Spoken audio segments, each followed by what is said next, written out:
Well, it feels good to be back in the captain's chair. What's going on, everybody? Welcome to After Prison Show. And today, I shouldn't probably be as happy as I am today, considering the cleaning business is officially out of business today. I spent this entire past weekend being depressed and in my feelings about this, feeling like I'm a failure, feeling like I lost. And after doing a lot of thinking about this, the biggest realization that I've come to is that not everything that you try in life is going to succeed. Not everything that you think is going to be a good thing is going to turn out to be just that. And sometimes in life, in fact, probably more times than not, you are going to fail. And it's a humbling thing being able to accept that. And this is probably going to be the last video I ever do about the cleaning business. I know a lot of you are probably excited to hear that. We've done a lot of vlogs showcasing all of the work that we've been out there doing, and more times than not showcasing all of the mess ups and things that we've had to go back and fix, and just all of the crazy trouble and stress that this cleaning business has been since I began it. But with the fact that this is going to be the last video, I want to share with you guys 10 things that I learned from a successful business that failed. And I know a lot of you are probably thinking, how could it have been a successful business if it did in fact fail? And the reason that I say it was successful is because we had the work. We had a lot of work, in fact, and it could have been successful, but it wasn't.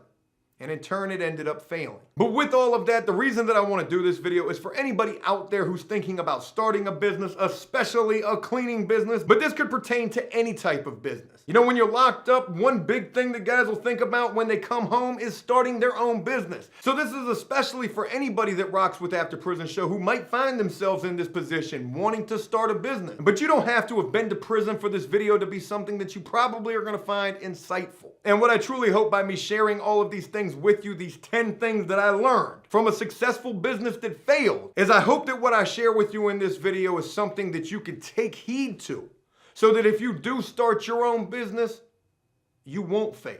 And one other thing that I want to throw out there real quick before I go any further is I don't want it to seem like a cleaning business is going to fail. You know, there's tons of cleaning businesses out there that are successful.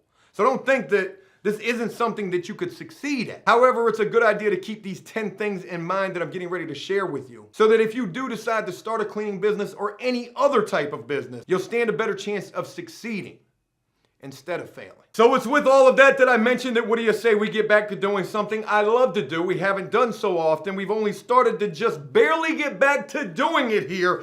Dive head first into this video.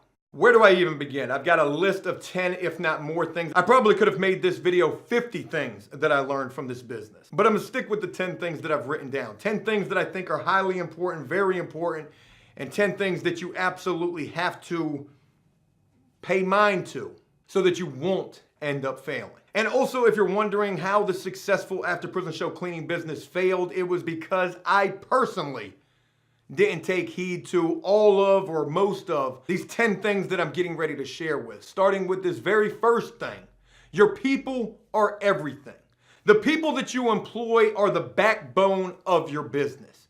And I learned that throughout the entire 4 or 5 months that we were operational with this cleaning service. You have got to employ a strong team. And you can't just go hiring any old Joe Schmo off of the street thinking that that person can clean. You know, I was of the illusion that anybody can clean. This isn't rocket science that we're doing. We don't work for Tesla. This is a cleaning business. How hard could it possibly be? But I would learn, and it would be also something that an awesome supporter of After Prison Show would tell me, and it is very true. Not everybody can clean. Not everybody can clean. There is a method to cleaning, especially when you got a business doing it.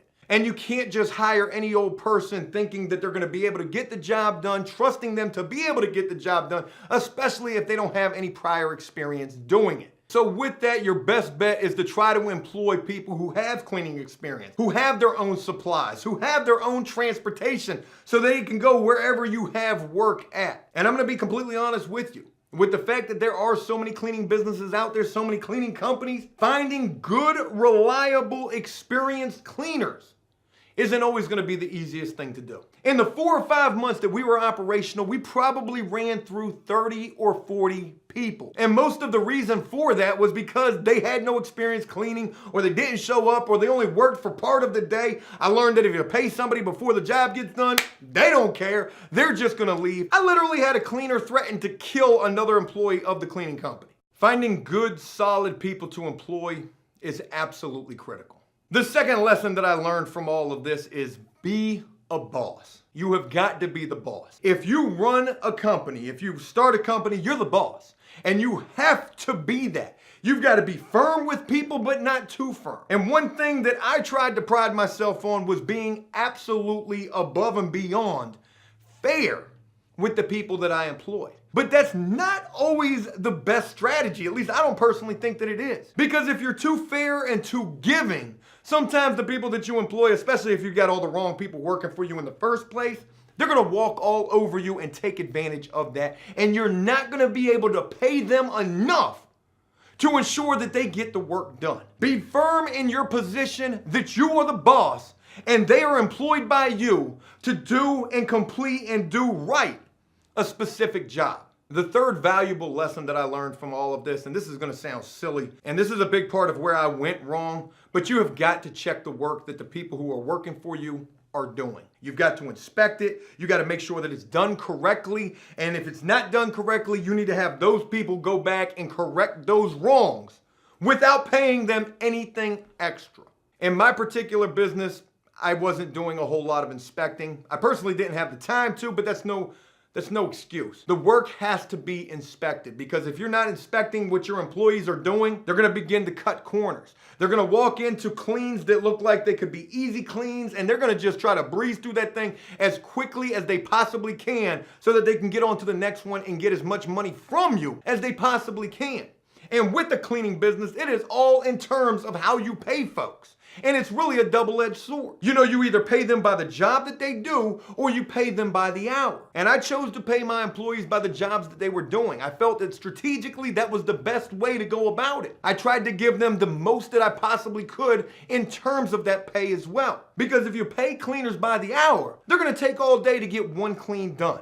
And if you've got multiple cleans that need to get done in a day, there were times when we had upwards of 12 cleans in a single day. You're not going to be able to get all of the work that you have done paying folks by the hour. But no matter what, regardless, no matter how you choose to do it, there's probably a better way than I was doing it, because again, I failed. But regardless of how you choose to do it, you have got to check the work after those workers. You need a checklist. They need to be checking it off, signing that checklist. And if something's not done correctly, they need to go back out there and correct it. Me personally, I was waiting until we were getting called back by the individual properties or places where we were doing this work at, and I was having to pay somebody else even more money to go out there and fix what was initially done wrong. So with the fact that we already weren't making all that much money, if any really, we were losing even more money by not inspecting the work. Number 4 is a valuable lesson that I just personally learned, and it's gonna cost me. Make sure you have insurance.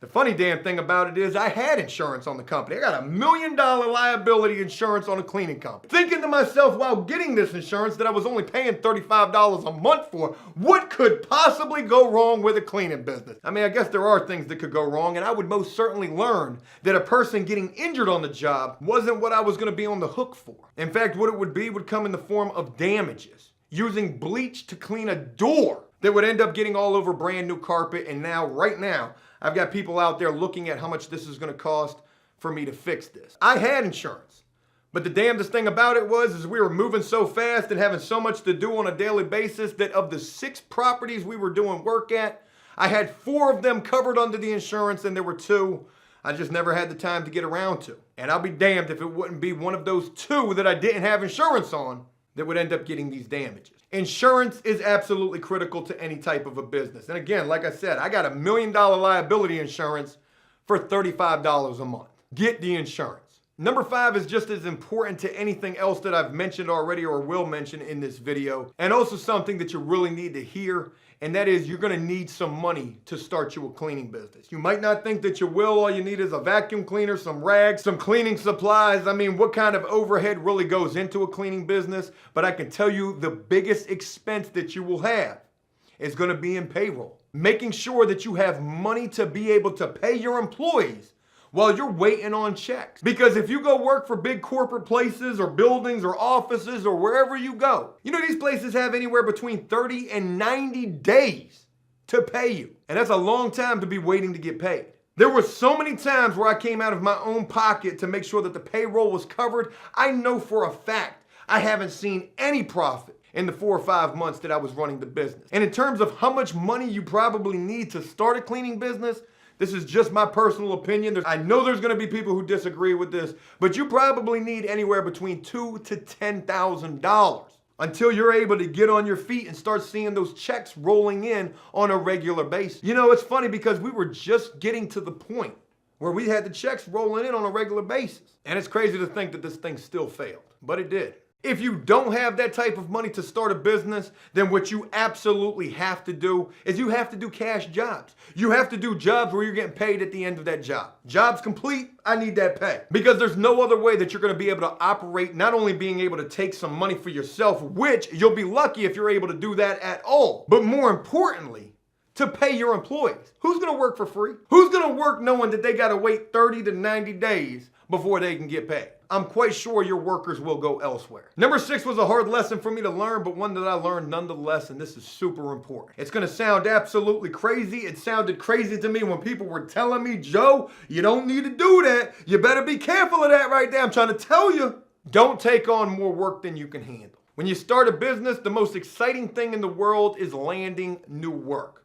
Getting a bid that went through, you've been approved to do this job. You just know you're gonna make some money from that. Taking on new clients. Oh, you need 3 things cleaned tomorrow and they need 5 and I've only got 2 cleaners? I had the hardest time with this. I was taking on anything. Everything that was being thrown in our way, I was saying, yes, we can get it done. When in reality, we were working ourselves to death and still not getting all of the work done. And one thing that happens when you take on more work than you can handle and you definitely don't have enough workers to do it, yet they're telling you, oh, I'll get 3 things done today, it ain't no problem. As people begin to cut corners. People begin to rush through things, things get missed, the littlest things, which could be the biggest things, window blinds, windows, tops of refrigerators, behind stoves, washers and dryers, things get missed. Corners get cut, and they are on to the next one. Let me get this first unit done in 2 hours, which really probably would need 4 hours. Do the second unit in 3 hours, which really probably needs 4 hours as well. That's already 8 hours. You definitely don't want to take on more work than you can handle, especially at first. And especially if you don't have the crew that can get the work done. If you've got 20 cleaners, then by all means, take on everything, because you're going to be able to get it done. Especially if those cleaners are good. Especially if they're experienced. And you know, here's something crazy to think about. With you taking on more work than you can handle and it being such a great feeling when all this work starts getting dumped in your lap, taking on more work than you can handle could end up being the reason why eventually you don't have work. Because the work that you're being given is not being done professionally or correctly. So it's with all that we've talked about with the 6th thing that brings us to the 7th thing, and something also that was personally hard for me to understand and also do. Something that I rarely ever did. In fact, the very first time that I did this was over this past weekend when I realized that this business was failing and it was time to close down shop. And number 7 is, don't be afraid to say no. If people are throwing work on you and you know that there's no realistic way that you're going to be able to get those jobs done, you are going to absolutely have to say no. Can't do it. I'm saying we're all booked up for today. We could do it tomorrow or we could do it Friday, but today we can't do it. I never wanted to be that business that said no. I wanted to be that company that was there for you at the drop of a hat. If you need us at 12 o'clock midnight, we're going to be there. I never said no. And as simple as that sounds, that was probably a big reason why we did end up failing. Number 8 was a pretty ironic thing that I would see on a daily basis, especially in the beginning. In the beginning when I was trying to get the business established and, you know, we were just up and coming, definitely saw this. But this was something that I would see even far beyond the beginning. I would see this all throughout the 4 or 5 months that we were operational. And that is that with any type of a business, especially a cleaning business, maybe not all businesses, but when you start a cleaning business, you're going to always find yourself in one of 2 categories. Either not having enough work and having too many cleaners, or having too much work and not enough cleaners. It is a conundrum, a double-edged sword, a catch-22. A cleaning business is always going to be in one of those 2 categories until if by some crazy way You're able to balance everything out. I personally was never able to do that. I was never able to hire enough good workers in the end to keep up with the workflow. And in the beginning, I was never able to keep enough work to hold on to the good workers who we started out with. It's crazy to think about that. Number 9, keep your books right. I took notes, I wrote everything down, I had text messages, I had day planners, receipt books, I had Intuit, I had TurboTax, I had everything. But it seemed no matter how much I had, it was never enough to keep up with everything. On my day planner, we would schedule the work, I would put the cleaner's name next to it, how much I paid the cleaner, and it was never enough. I'm scratching it out, okay, that cleaner can't do this, I gotta move on to this cleaner, and it would get confusing. And you know, I really mentioned this especially because of this past week where a cleaner told me that I didn't give her enough money. And I know damn well that I did. So I ended up giving her even more money. And it was because there was so much confusion in my books that I wasn't able to convince myself, for one, that I was right. Maybe I was wrong. I won't say that I wasn't. There's a possibility I was. But I was as meticulous as I could be with my books, who was doing what was scheduled for what day. But keeping a schedule is going to be it sounds simple. I'm telling you, these simple things that I'm mentioning are detrimental to running a business. There were times when I wrote down the wrong unit number. I walked up in people's apartments. Oh, I'm sorry. Hey, my God, thank God you weren't naked. I did that more times than I can remember. You got to keep your books right. Cleaned the wrong unit. That's not the unit I scheduled, Joe.